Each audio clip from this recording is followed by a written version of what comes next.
So I took some portraits this weekend, um, age 5 to, I don't know, 18, 19, something like that.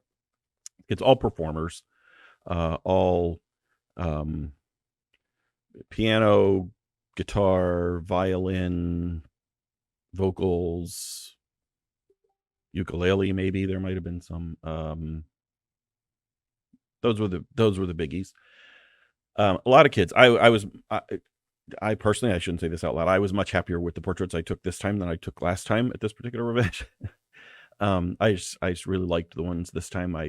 We even snuck in a couple of families that were there and asked if they could have their pictures taken.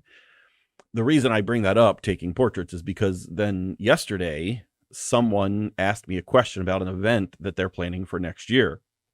They said they have to decide uh, what kind of portraits they want. Now, this relates to the topic that I've been digging into with my professional organization, and I would love to get some actual photographers in to kind of to talk through this physically here to kind of talk through this.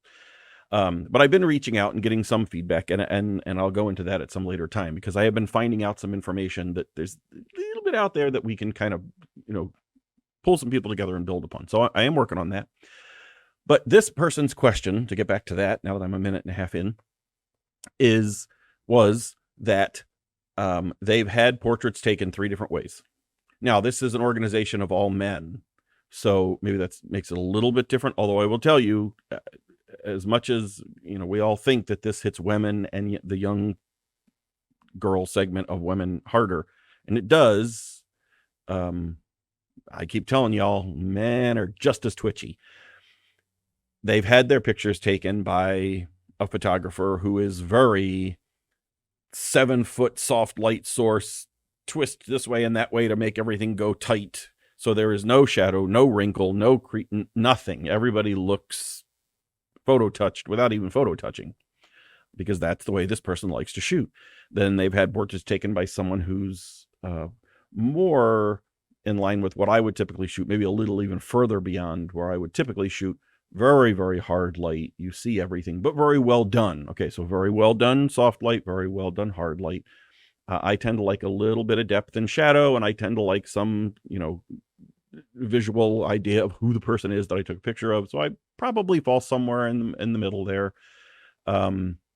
Although these portraits that I just took this past weekend, I leaned a little more towards the softer light because that's what people were going to be looking for in this instance. So we all can shoot all, but we float in there. And then, so they've had their pictures taken very soft, well done, very hard, well done. And they've also had their pictures taken, nobody liked them. I don't know who did those. Somebody, apparently it was just a camera with a strobe on top of it, stand in front of the wall, boom, boom, mugshot pictures.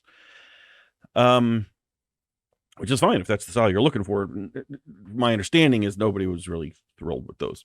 So they were asking, well, who do we have to take pictures and what style do we shoot? So here was a conversation. It was a real conversation. Somebody brought up, do we want pictures of the men actually as they are? Many of them are much older. Okay.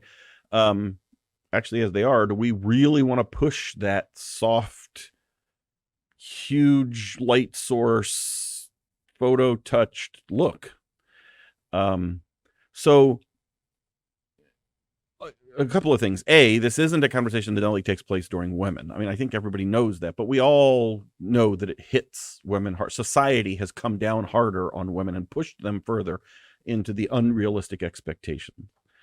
But men feel it too. This conversation was all about how do we, which way do we go? Because we want them to like the pictures when they're done too. They're pictures for an organization, but you don't want the people who they're of to not like them when they're done. So